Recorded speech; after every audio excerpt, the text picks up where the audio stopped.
The Doorbell Rang by Pat Hutchins. I've made some cookies for tea, said Ma. Good, said Victoria and Sam. We are starving. Share them between yourselves, said Ma.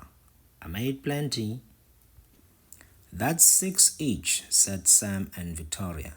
They look as good as Grandma's, said Victoria. They smell as good as Grandma's, said Sam. No one makes cookies like Grandma, said Ma, as the doorbell rang. It was Tom and Hannah from next door. Come in, said Ma. You can share the cookies. That's 3 each, said Sam and Victoria. They smell as good as your grandma's, said Tom.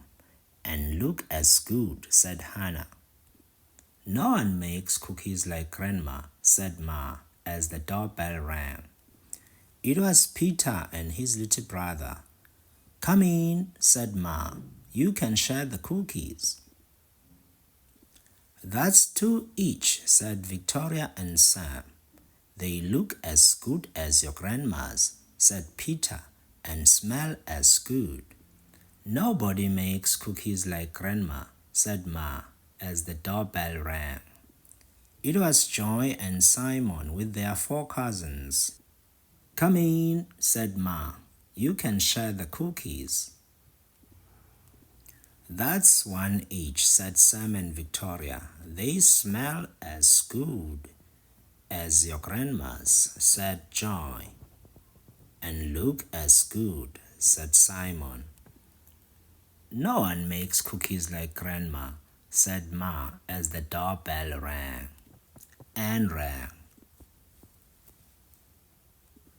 Oh dear, said Ma, as the children stared at the cookies on their plate. Perhaps you'd better eat them before we open the door. We'll wait, said Sam. It was Grandma with an enormous tray of cookies. How nice to have so many friends to share them with, said Grandma. It's a good thing I made a lot. And no one makes cookies like Grandma, said Ma, as the doorbell rang. That's the end of our storybook.